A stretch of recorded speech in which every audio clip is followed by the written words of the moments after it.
Oban FM. You're listening to the Country Rhythm and Blues Show with Bob G on Oban FM 103.3. Birchwood Local, your local convenience store. Jam-packed with this month's new products and promotions at fantastic prices. Newspapers, milk, bread and general grocery, coal, logs, peat and kindling.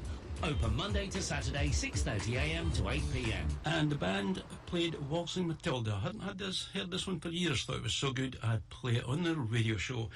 This version is by Liam Clancy.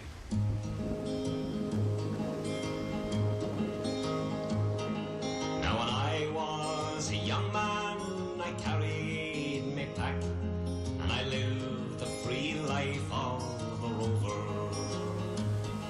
From the Murray's green basin to the dusty outback, I waltzed my Matilda all over. And in 1915, my country said, son, it's time to stop rambling, there's work to be done. So they gave me a tin hat and they gave me a gun. And they sent me away to the war. And the band played Waltzing Matilda as the ship pulled away from the quay. And amid all the tears, flag waving and cheers, we sailed off.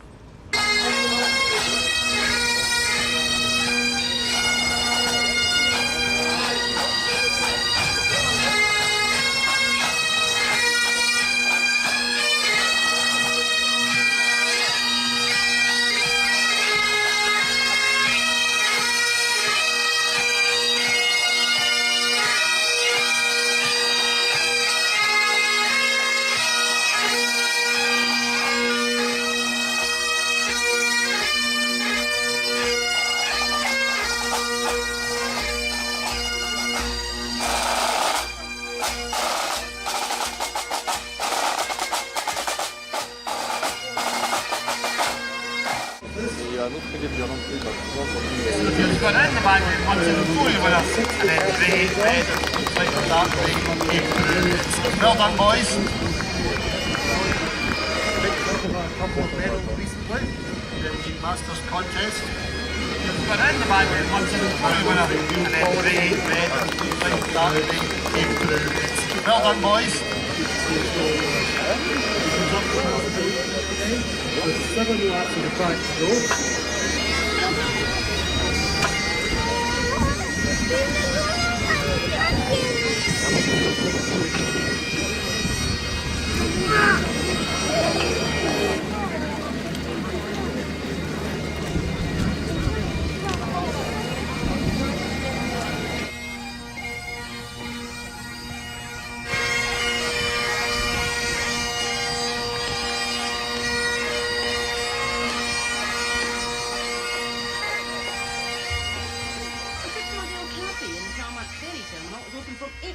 In the morning. Great for hot rolls and coffee, and sandwiches are delicious.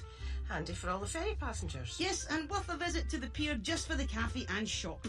See you there then. You certainly will. I'll be doing my shopping there as well. They've got all sorts of locally sourced food and drink and gift hampers ready made, or pick your own. The staff are so friendly too. You're always made welcome. Well, here's Albert Hammond, and according to him, it never rains in Southern California. He should move to Oban.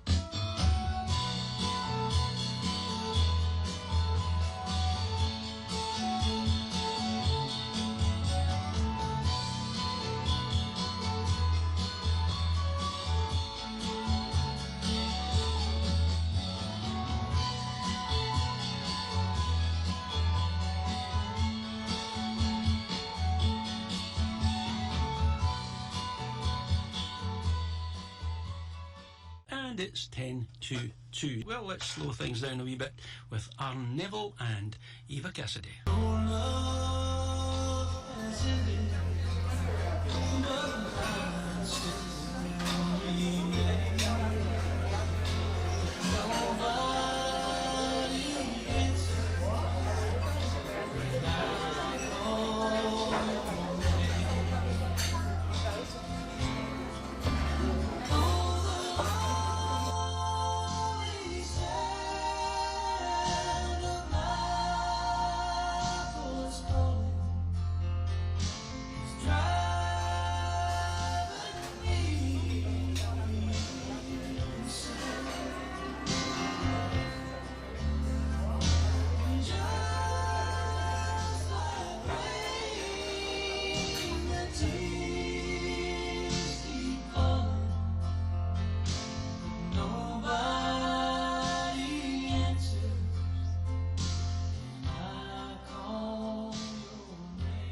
Scots have been making whisky for centuries. Every dram used malted barley, yeast and water.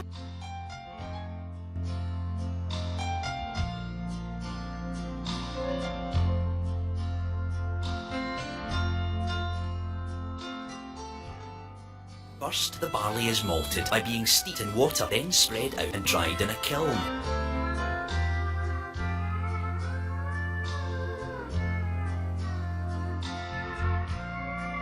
Milled and mixed with hot water. Yeast is then added to a low-strength alcoholic wash.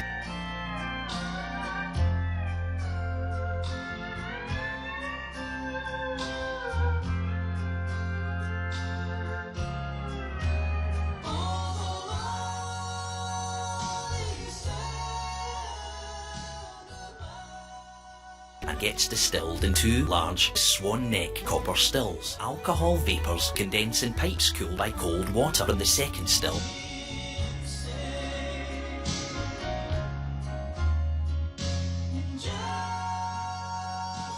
The spirit safe is kept locked to make sure every drop distilled is accounted for, and by sight he separates the high quality middle run of the spirit is poured into bourbon or sherry oak casks in dark, damp warehouses, a minimum of 3 years before it can legally be called Scotch.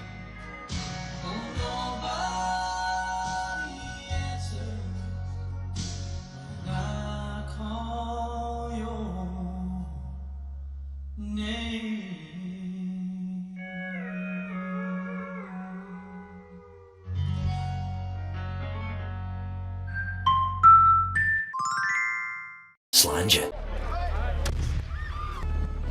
You give people a decent house to live in, a decent opportunity to earn a wage. None of this would have happened. It got so bad in Northern Ireland in '69 that we had to introduce the British Army onto the streets of Belfast. And actually 50 years today, they were sent in ironically to protect Catholics. 25% Catholic. Northern Ireland is part of Britain, conquered that area, they own it. Many Protestants that live here believe themselves to be British. Catholics believe themselves to be Irish. Period of time that I never want to go back to.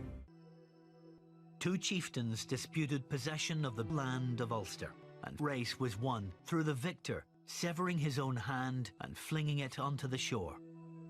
Plantation was sold as a commercial opportunity. This book of maps from 1622 shows how the settlements took shape. Segregate the British population and the Irish, forced to pay for the upkeep of Anglican ministers. When we look on the pages here, where they run through the number of people, freeholders on this territory 1, Englishmen on this property 16, natives 186. That's the mathematics of disaster. It's the beginning of it all.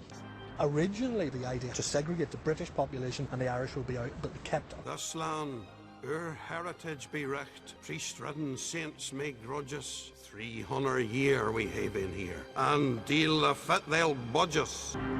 Irish think of themselves as Irish, as from the province of Ulster, who see themselves from Belfast, but who also see themselves as distinct to other groups within Ireland. In 17th century Scotland, victims of religious persecution, viscerally opposed to Roman Catholicism, would never be assimilated. So Ulster Scottishness becomes important because it's their way of defining themselves. Northern Ireland's modern conflict began in 1922, when Ireland declared independence from Great Britain. The Catholic minority demanded equal rights and unification with the Republic. Unionists and Loyalists identified as British. Catholics felt discriminated against when it came to jobs and housing. My father worked in the low dock and it was all Catholics. So you had that type of discrimination even within the docks, where Catholics were casual and the Protestants had permanent jobs. At the time, the murders were reported as a straightforward sectarian reaction to the Shankill bomb, a random attack on a random Catholic family. Although they claimed to be fighting the IRA, few of their victims in the 1970s had any known Republican connection. Those that did are shown in green. Most Loyalists were simply targeting anyone perceived to be Catholic, and by doing so, terrorising a whole community.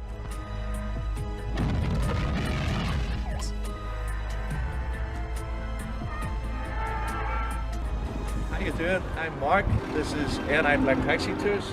I'm going to take you on a black taxi tour of Belfast. North Belfast, another man was critically injured in a gun attack on the Crumlin Road.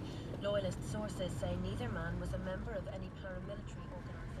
I'm what's known as a Troubles baby. 1972 was the worst year of this conflict. There was over 2,000 bombs set off here. That's 6 or 7 bombs a day. Here in the north, not about religion. It's about being British or Irish.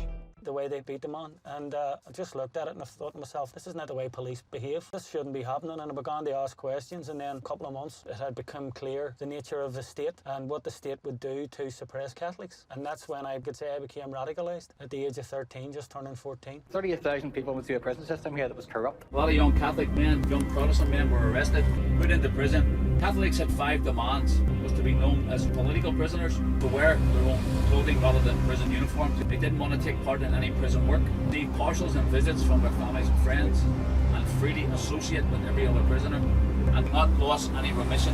Remission is a lesser sentence you build up. Brian, we're coming up to the bottom of the Shankill Road now, and we're just going to cut off and head into the lower Shankill estate. If you were a Catholic living in the Shankill, you were either put out, physically put out, and your home destroyed or taken over by Protestants, and you'll move to a safe Catholic area. 10 years later, I'm still putting drop bars on. And it's not because I'm a nervous wreck or I'm unstable. It's just it was a way of life for so long. And as I said, don't still trust loyalists, you know, because that's the way it is, you know. Straight ahead of us in the distance is that famous peace wall which divides the 2 neighbourhoods. So everything from here over to my right is British and Protestant. Everything to my left on the other side of this wall is Irish and Catholic. And there's actually a wall that's in Belfast which you can't see with your naked eye. It's in a cemetery, separating Catholics and Protestants, even in death. On the 2nd of August 1969, a Protestant march attempted to come into this area, and they attacked the area with the help of the police force. It was after this area was destroyed that the IRA got bigger, more powerful. Ordinary Catholic, they seen the IRA as the only ways of getting protection. The British soldiers were sent onto the streets, all on the back of Bombay Street, and this is Clonard Martyrs Memorial Garden. We remember volunteers of C Company 2nd Battalion Belfast Brigade with honour and dignity. I'm in this neighbourhood just over 50 years. A lot of these people I knew personally, friends and comrades. A lot of people here in this plaque are personal friends. 1969, some of my friends were playing football, and there was an attempted incursion by loyalists into the area that we lived in. These guys ran past us with guns, and it was the first time I ever saw civilians with guns. 3 civilians ran past me. I knew them very well. I didn't have masks on. There were men that came from the area and they ran past us, and we sort of stopped and went, Jesus, they were so nonchalant. It was, go ahead, just continue playing there, boys, it'll be okay, you know. And you were sort of reassured by this, that you weren't going to be attacked, and that if you were going to be attacked, that there was someone there to defend you. The IRA basically started out after 1969. The Orange Order parades them are contentious that march through Catholic areas, where a loyalist parade isn't wanted because of what the Orange Order stands for. It's an anti-Catholic organisation, very triumphalist, celebrating the ascendancy of Protestantism within Ireland and the subjugation of Catholicism. That is what they are commemorating every year. The Orange Order will not go into dialogue with nationalist residents. Residents from here put a compromise to the Orange Order with that the Orange March should be allowed to march freely at 8 o'clock in the morning, 4th of July morning. At night, when the parade was over, that they should get into buses and drive up. About 1,000 of their camp followers who will be drunk, rowdy, and they will be violent. They will be insulting to their Catholic neighbours. I don't stop for anybody with a pair of gloves. I never, ever pull in behind a vehicle to pick someone up or let someone out. I always drive in front of the vehicle so as I can't be boxed in. If anything was to happen, I'd be able to get away. It's just conditioning. It's the way I am. I don't think I'm paranoid. When the conflict was on here, these type of things could have meant the difference in life or death. Where they have their own infrastructures, we have our own infrastructure within our areas, and they don't mingle, except if you go into the city centre of Belfast. You know, when you come out of the city centre, you go back into your own reservations, so to speak. The Unionists had control of the governments here, and political power, economic power, religious power, and Catholics were basically discriminated against in education and housing.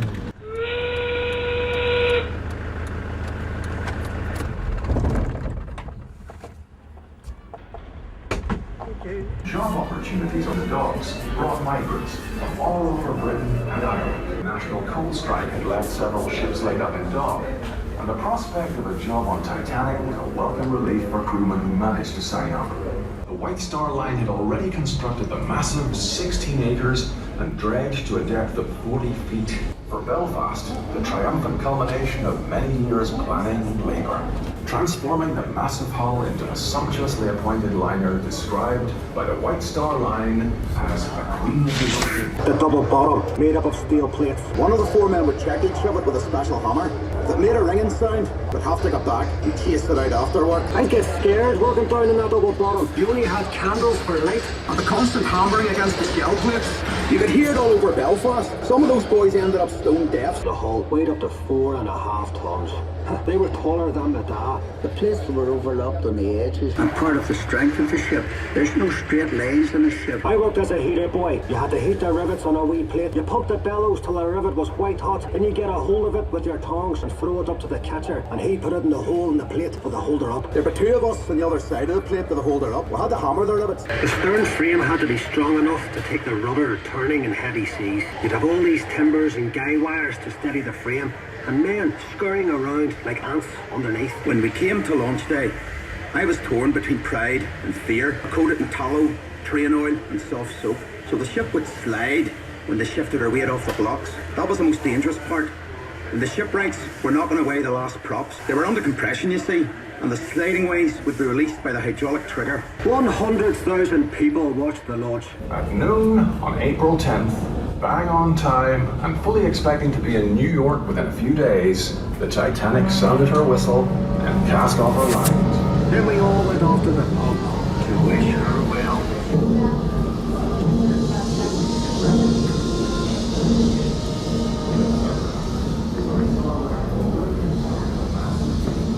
As I got out on the promenade deck, I saw a large grey building floating by. It kept bumping along the rail, and as it bumped, it sliced off bits of ice. We just picked up the ice and started to play snowballs. We thought it was fun. We asked the officers if there was any danger. They said, no, nothing at all. No, nothing. We just hit an iceberg. Not thinking it anything serious and feeling none too pleased, then he said, the water's up to aft deck in the mail.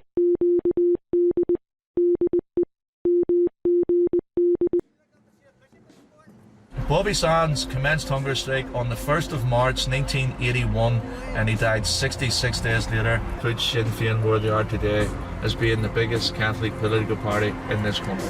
The aims were unachievable. Violence was not going to free Ireland. An awful lot of people died for us to be where we are now. I'm not talking about Republicans, I'm talking about the whole of the north of Ireland. Too many people languished in jail for too long. Too many innocent people were killed. We can't defeat them, they can't defeat us. And if that's the case, then you have to look for a way out. If we have equality here and we're treated with full equality, then for me that would amount to a united Ireland.